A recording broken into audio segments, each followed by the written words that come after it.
The clock strikes 9. Across the city, the heavy hum of traffic thins into a rhythmic pulse.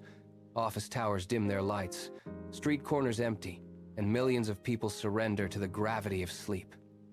The world settles into a familiar, predictable silence. For most, this is the end. But for a select few, the air changes. The quiet is not a signal to rest, but a gate opening. This is the threshold of the ghost shift. It is the invisible span of time between late night and the first gray light of dawn. While the rest of the city drifts into unconsciousness, this small group stays awake. They do not trade these hours for rest. They reclaim them. They move through the stillness with purpose, working in the shadows of the sleeping world. This is where the true foundation is laid, away from the noise, away from the eyes of the public. The city belongs to the sleepers, but the night belongs to the builders. This is the hour when the real work begins, and the path to a different future is carved out in silence. Most people believe that financial security is built during the standard daylight hours. You trade your morning and your afternoon for a paycheck, chasing a promotion or a small percentage raise. But here is the cold reality. Your daytime salary is fixed by someone else. It is calculated, negotiated, and capped before you even walk through the door on your first day. You are selling your most productive hours for a price that has already been decided by a spreadsheet. You give your focus, your energy, and your dedication, yet you remain confined within a budget you did not set. This is the 9-to-5 trap. It is a system designed for stability, not for the creation of wealth. When you rely solely on this exchange, you are handing over the keys to your financial future to an employer who prioritizes their own bottom line over your independence. True freedom is not found in the hours you sell to someone else to build their vision. It is found in the hours you reclaim for yourself. It is found in the time you guard, protect, and invest in your own growth, far beyond the reach of a corporate clock. Meet Samuel. For 11 years, he has stood on the same concrete factory floor, moving through the same motions as the machines around him. His hands are thick with calluses, the skin mapped by years of friction and repetitive heat. By the time the final whistle blows, his movements are mechanical, stripped of any lingering momentum. He returns home not to rest, but to recover enough strength to do it all again the next morning. This cycle is not just his daily routine. It is the boundary of his world. He is a hard worker, reliable and steady, yet he remains trapped in a narrow channel of paycheck-to-paycheck survival. There is no room for error in his life, and there is certainly no room for growth. Every ounce of his energy is consumed by the factory, leaving his spirit hollowed out by the sheer weight of the repetition. He walks through his evenings with his head down, focused only on the immediate need to survive until the next shift begins. He is a man running at full speed just to stay in the exact same place, unaware that his current path leads only to more of the same. The envelope was waiting on the kitchen table when he got home. It was thick, heavy with the weight of official correspondence. Samuel did not open it immediately. He spent 10 minutes washing the grime from his hands, the water running dark in the basin. When he finally tore the seal, the numbers leaped off the page. $4,000. A medical bill from a procedure he had forgotten months ago. The figure was not just a debt, it was an anchor. It exceeded his entire monthly savings capacity by triple. He sat at the table, the paper trembling slightly under his grip. The math did not work. Rent, utilities, and groceries left nothing for a catastrophe of this scale. His pulse quickened. The walls of his small apartment suddenly felt restrictive. He walked to the window, looking out at the city lights, searching for a path he could not see. The stability he had spent 11 years fighting to maintain was dissolving. He was sinking, and for the first time, he realized that working harder at the factory would not stop the water from rising. He needed a different kind of leverage, a different set of tools, or he would lose everything he had spent a decade trying to build. Samuel knew where to look. In the far corner of the machine shop stood a man who had been there since before Samuel was hired. The veteran machinist never rushed, never complained, and never seemed rattled by the erratic pressure of the factory floor. He moved with a deliberate rhythm, his hands steady as he calibrated the heavy equipment. Samuel watched him for 3 days, his own mind a storm of unpaid invoices and mounting interest. Every time he looked at the man, the panic in his chest eased just a fraction. He needed that stability. He needed to know how the man survived the same grind without being consumed by it. On the fourth day, as the machines slowed for a shift change, Samuel approached. He waited for a break in the work, his palms damp, his breathing uneven. He did not speak at first. He simply stood there, waiting for the older man to look up. When the machinist finally pulled his goggles down and met his eyes, the man did not offer a smile. He offered only a steady, expectant silence. In that quiet, Samuel felt the first real break in his own cycle of fear. He took a breath, stepped forward, and asked for the only thing that mattered, a way out. The machinist did not offer comfort. He did not offer a loan. He leaned against a steel workbench and looked Samuel directly in the eye. "There is no shortcut," the older man said, his voice low and steady. "You are trading your daylight hours for a fixed price, and that price will never be enough to escape. You are buying the wrong currency." He picked up a caliper, turning it over in his hands. "You need to build a second life in the margins. The ghost shift." Samuel frowned, the term unfamiliar. The mentor explained the architecture. It was not a scheme.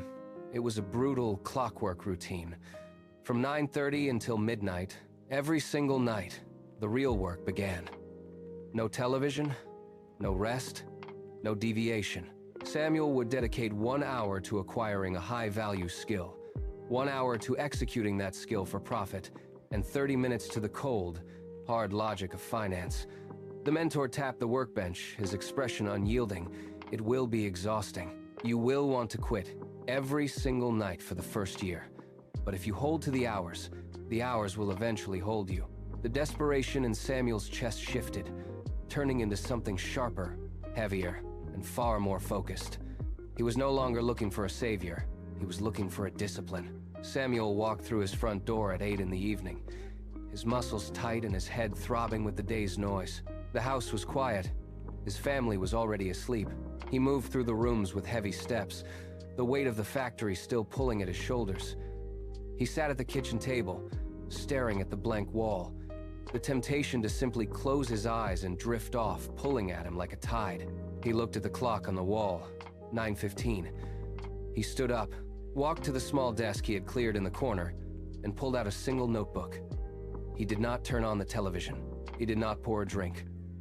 He sat in the silence, his hands resting on the edge of the desk, waiting. The second hand on the wall clock moved with agonizing slowness. 9:20. He adjusted his chair, centering himself against the fatigue. He watched the minute hand crawl toward the top of the dial. 9:29. He took one deep, steadying breath, bracing himself against the exhaustion of the past decade. The clock clicked. 9:30. The factory laborer was gone. The student had arrived. He opened his notebook and picked up his pen. The second life had begun. The first 60 minutes were the hardest. Samuel opened a digital manual on copywriting. The words blurred. His eyelids felt like lead weights, pulling him toward the desk.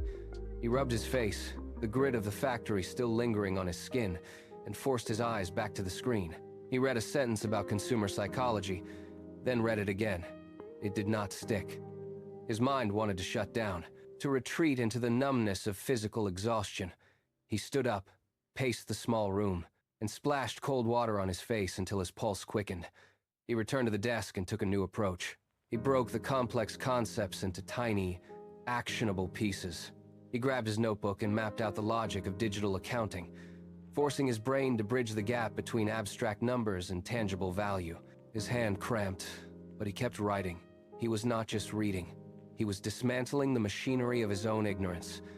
By the time he reached the hour mark, the fog in his mind had begun to thin. He had learned the basics of a new language. He closed the manual, his head aching, but his resolve sharper than it had been when the clock first struck 9:30. The second hour demanded a different kind of focus. Samuel logged into the platform where he had set up his profile, his heart hammering against his ribs. He opened a draft for a client, a short product description for a local hardware supplier. The blinking cursor on the screen was a challenge. He typed a paragraph, deleted it, and tried again, incorporating the psychological hooks he had studied just moments before. Suddenly, a notification pinged. A client request for a revision. His stomach tightened. The feedback was blunt, too generic. Make it punchy. He did not let the frustration take hold. He adjusted the tone, sharpened the verbs, and hit send. 5 minutes later, the screen refreshed. A notification appeared. Payment received. It was only $30. It was not enough to pay the medical bill, but it was the first time he had earned money without trading his physical labor for a factory wage. He stared at the transaction receipt, seeing it not just as currency, but as a wedge driven into the iron walls of his situation. He had proven the system worked. He took a breath, logged into the next job, and began to type again. Each keystroke felt like a deliberate strike against the life he was trying to leave behind. The final 30 minutes of the ghost shift required a shift from action to analysis. Samuel closed his client portal and opened a ledger he had titled simply, "The Rules." For years, he had operated under the assumption that a paycheck was the end goal. But as he read through the principles of personal finance, that belief dissolved. He studied the mechanics of compound interest and the silent erosion caused by debt. He looked at his own accounts, not as a reflection of his effort, but as a map of his mistakes. The realization hit him with the force of a physical blow. He had been playing a game where the house held all the advantages, and he had been willingly participating. He highlighted the section on emergency reserves, tracing the lines with a calloused finger. This was not about saving for a rainy day. It was about building a defensive perimeter around his future. He calculated his interest rates, charting a path through his liabilities. Every number on the page represented a structural weakness in his life. He was no longer just a worker. He was a strategist, managing his own recovery. The clock ticked toward midnight, but the fatigue that usually haunted him had vanished, replaced by the cold, clear clarity of a man who finally understood exactly why he was losing and exactly how to win. The veteran machinist did not mince words. He pointed to the top of the ledger, his finger resting on the highest interest rate. "This is your enemy," he stated. "It is not just debt, it is a siphon designed to keep you stationary." He laid out the hierarchy. Ignore the savings, ignore the investments, focus only on the high-interest liability. Samuel looked at the numbers. He had been paying the minimums for years, never realizing that he was barely covering the interest while the principal remained untouched. It was a tactical error that had cost him thousands. The mentor pushed a blank sheet toward him. "Treat this like a front line. You do not advance until the primary threat is neutralized." Samuel gripped his pen, his knuckles whitening. He recalculated his monthly budget, slashing every non-essential expense to the bone. He felt the shift in his own resolve. This was no longer about simple budgeting. It was an act of economic warfare. He identified the first target, a predatory credit line that had been bleeding his household dry for months. He set his focus on the final payment date, treating it as the objective in a high-stakes campaign. Every dollar earned during the ghost shift was now a bullet, and he aimed them all at the debt that threatened to sink his family. The final payment on the high-interest debt cleared at 2 in the morning. Samuel watched the digital balance hit 0, then refreshed the screen just to be certain. The primary threat was gone, but the veteran machinist had warned him that victory is fragile without a foundation. Now, the objective changed. Samuel opened a new tab labeled The Fortress. The goal was no longer to slash expenses, but to accumulate 6 months of living costs. It was a daunting mountain to climb. He broke the total down into weekly increments, pinning the target figure to the wall above his workspace. Every hour spent working for clients during the ghost shift now had a singular purpose: to build a wall of cash that no unforeseen medical bill could ever breach again.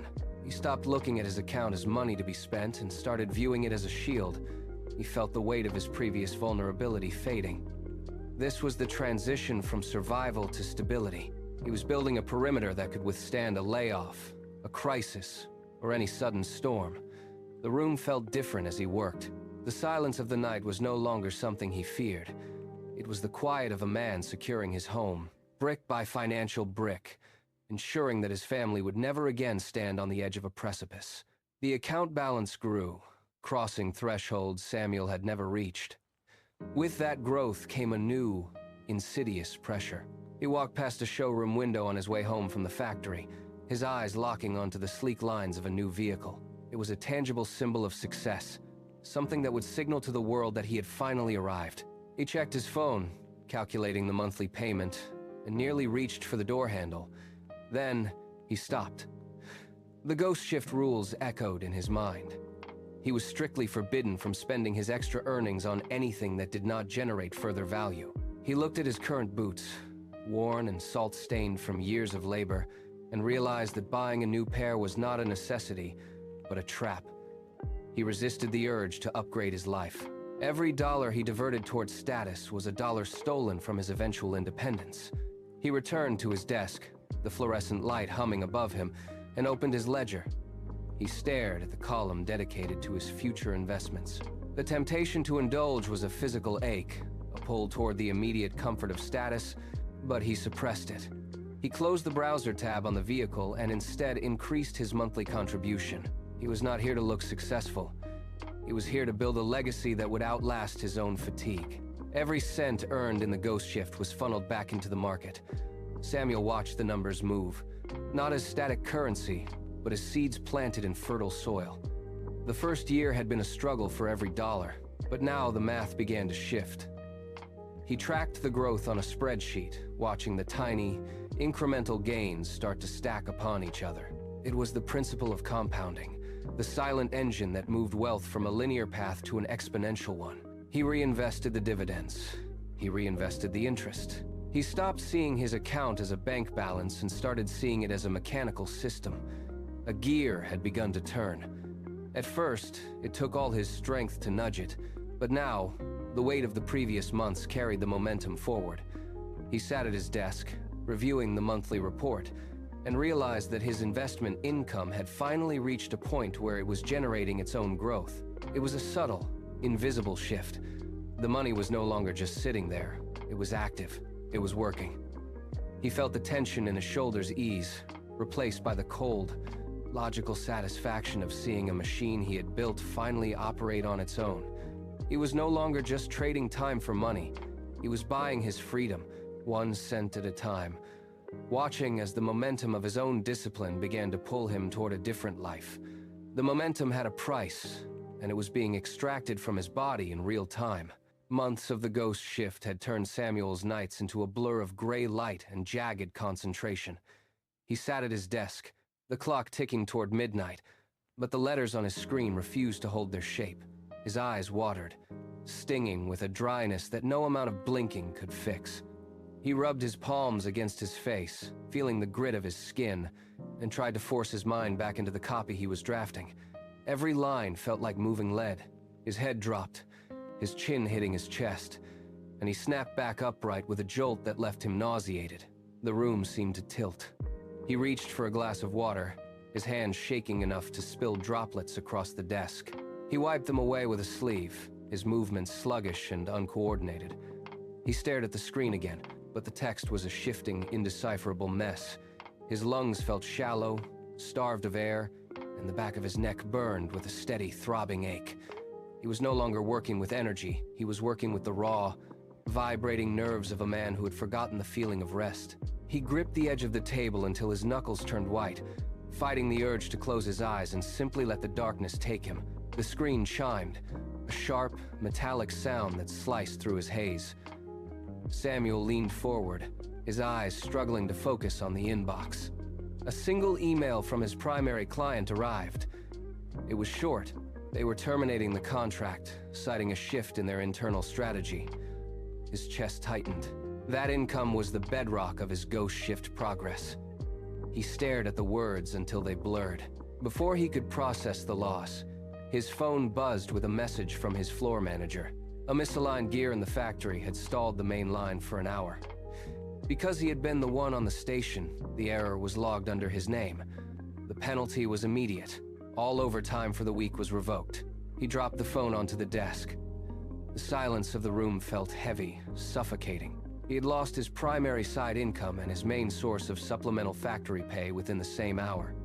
The walls of his apartment felt like they were closing in. He looked at the bank app on his phone, the numbers reflecting his stability, and saw them shrinking. The safety net he had spent years building was suddenly frayed. The universe was not just testing his resolve.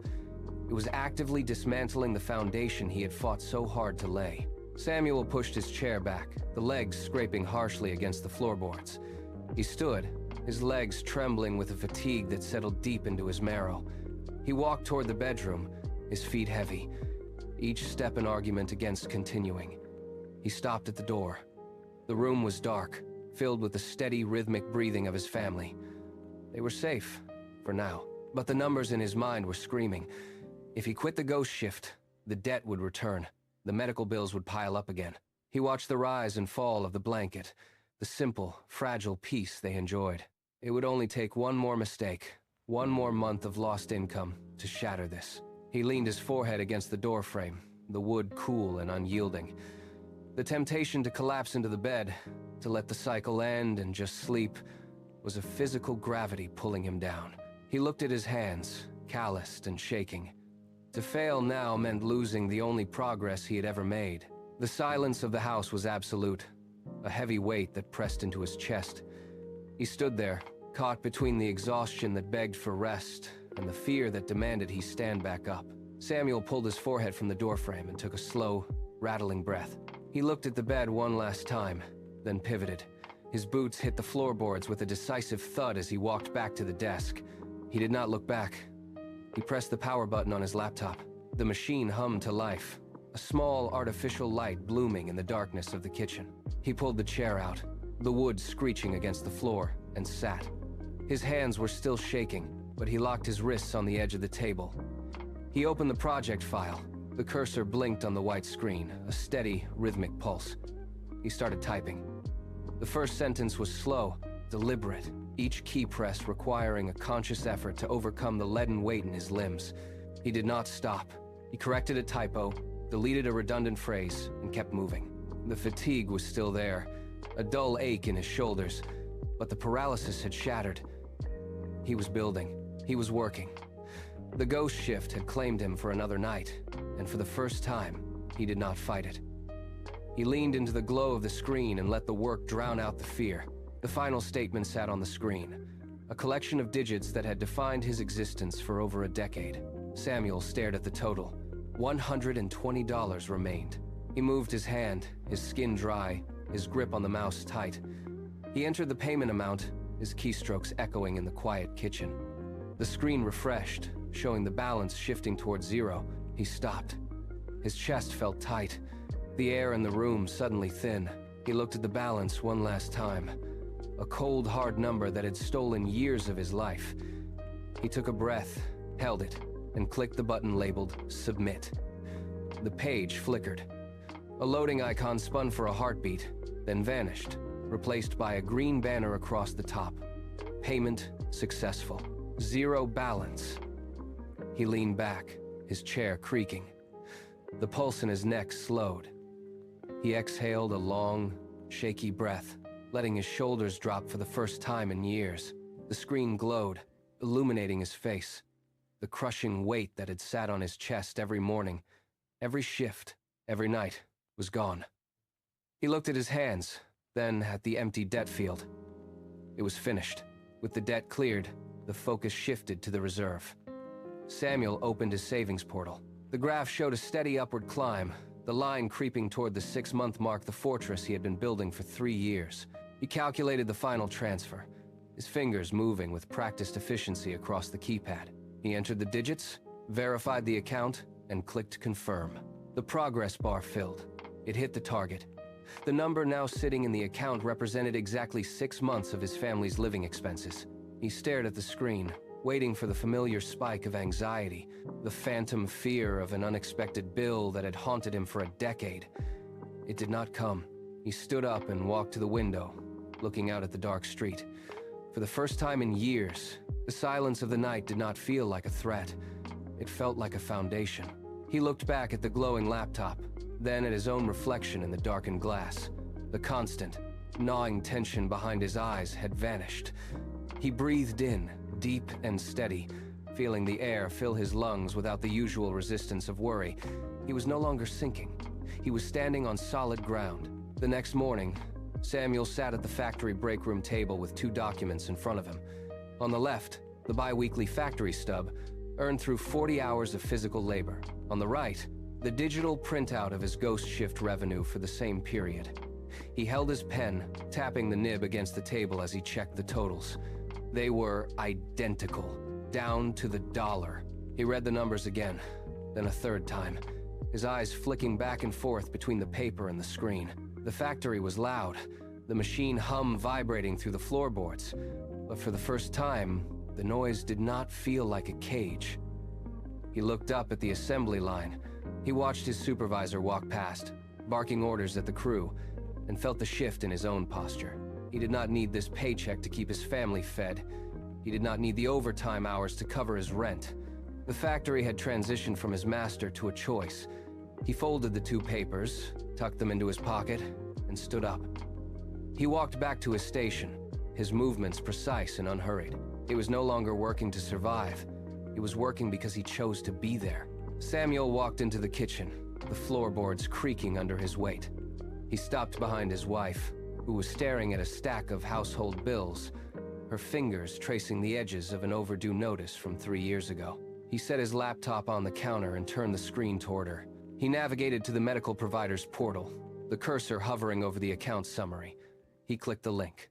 The screen refreshed, displaying a bold, clear 0 where the $4,000 balance had lingered for months. He tapped the screen twice.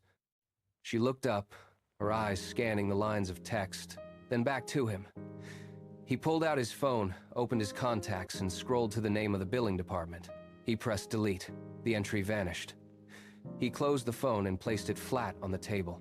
The silence in the room changed, losing the sharp, jagged edge of impending crisis. She stood up, her hand resting on his forearm, feeling the steady pulse of his resolve. The medical debt, the anchor that had dragged them through the dark, was gone. They stood in the kitchen, the hum of the refrigerator, the only sound, finally existing in a space where the past no longer dictated their future. The focus shifted from clearing the past to constructing the future.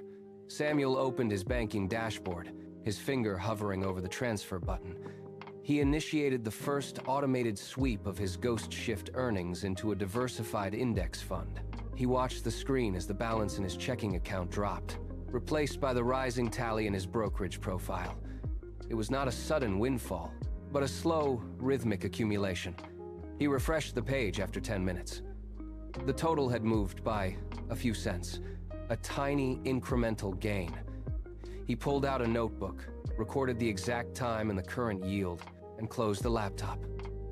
Every night, he repeated the process, refining the logic of his allocations. He watched the charts, observing how the compounding interest began to curve upward, however slightly. He was no longer trading hours for a flat wage.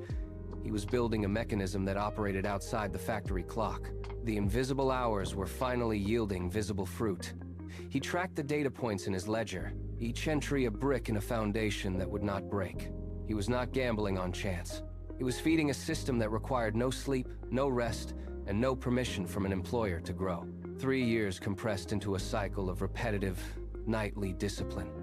Samuel kept the same desk, the same lamp, and the same routine. The only variable that changed was the ledger. He sat down and pulled out his tax documents from the factory, the W-2 forms documenting his steady, predictable pay.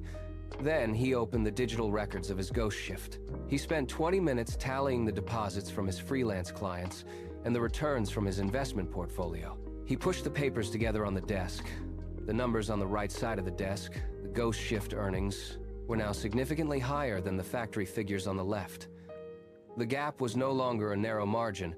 It was a clear, undeniable divide. He leaned back, staring at the screen. He had spent over 1,000 nights at this desk while the rest of the city slept. He checked his watch.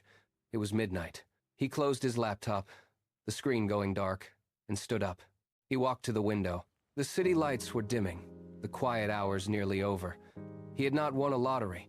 He had not taken a shortcut. He had simply built a second life, brick by brick, in the hours everyone else threw away. The morning shift began with the familiar screech of the factory gate. Samuel walked through the entrance, his boots hitting the concrete with a steady, measured rhythm. Ahead of him, men and women moved with heads bowed, eyes fixed on the floor, shoulders slumped under the weight of the coming day. He stopped for a moment to let them pass.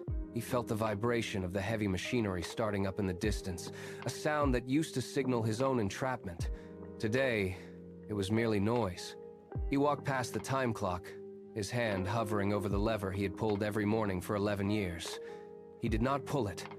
He kept walking, threading his way through the aisles of steel and oil. He stood at his designated station, looked at the tools spread across the bench, and breathed in the scent of cooling metal. The exhaustion that had defined his existence for over a decade was absent. He looked up at the clock on the far wall. The hands moved forward, but for the first time, they did not dictate his life. He was present, he was capable, and he was no longer a prisoner of the cycle. A coworker approached the station, his movements hurried and his brow furrowed by the morning quota. He looked at Samuel, waiting for the familiar complaint about the workload or the long shift ahead. It never came. Samuel adjusted his grip on the wrench, his movements precise and efficient, devoid of the frantic energy that defined the floor. The coworker blinked, confused by the stillness in Samuel's gaze. He was looking at the machinery not as a master, but as a temporary visitor. The factory floor was a site of labor, but it was no longer the site of his future.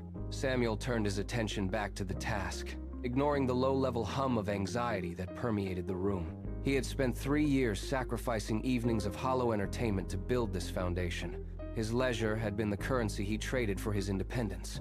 He did not need the validation of a promotion or the approval of the clock. He had secured his family's safety through the quiet hours of the night.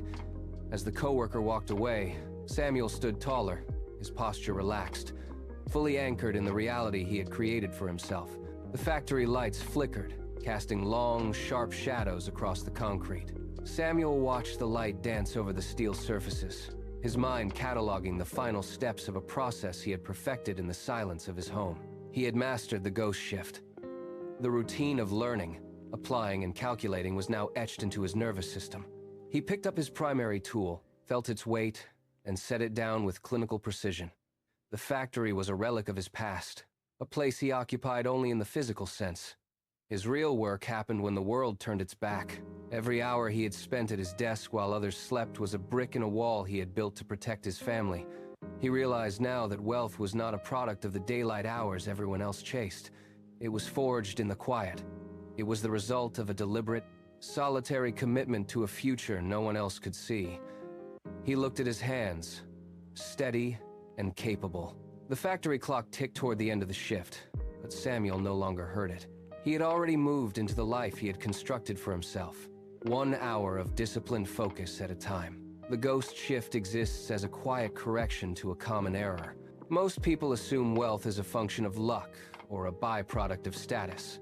They wait for the right break or the perfect position. They are wrong. Wealth is the mathematical result of how a person chooses to allocate their most finite resource. Time does not care about your intentions. It only responds to how it is spent. When the city goes dark and the rest of the world stops producing, the ghost shift worker begins. They are not chasing trends. They are executing a strategy. Every hour reclaimed from the comfort of sleep is an hour invested in a future that remains invisible to everyone else. Luck is just a word people use to describe the success of those who were working while everyone else was resting. Status is merely a reflection of a position given by an employer. Neither holds any real power. True autonomy is found only in the hours that belong to you. When you master your schedule, you master your life. Wealth is not a destination. It is the steady, disciplined byproduct of a life managed with absolute intent. The path is not marked by fanfare. It is built on the quiet resilience of showing up when the house is still and the world is silent. Sacrifice is the entry fee. Every evening spent studying while the television remains dark is a deliberate choice to prioritize long-term stability over temporary comfort. Observers may see the final result, the erased debt, the growing accounts, and call it a stroke of fortune. They do not see the 3 years of crushing fatigue. They do not see the nights where the mind begged for rest, but the commitment demanded 1 more hour of focus. This is not a secret known only to the gifted. It is a reality forged by anyone who chooses to stop selling their hours and starts investing them. The weight of the world does not lift because of a sudden windfall. It lifts because you have built a foundation strong enough to carry it. Financial freedom is not a distant peak reserved for the elite. It is a series of disciplined steps, taken in the dark, until the dawn reveals that you have arrived exactly where you intended to be. The clock does not discriminate. It provides the same 24 hours to the dreamer and the doer alike. The difference is not found in the talent you possess, but in the hours you choose to reclaim from the void. Every night, the city goes quiet, and the world retreats into the easy comfort of sleep. That is your window. That is the moment where the balance of your life is determined. You do not need a miracle to change your trajectory.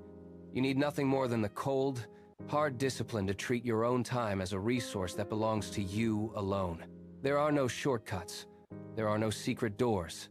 There is only the work you do when the rest of the world is blind to your efforts. The question is no longer about whether you have the potential to rewrite your story. The tools are in your hands. The time is on your clock. Now, the final choice rests with you. When the sun sets and the house falls silent, what will you do with the hours that belong only to you?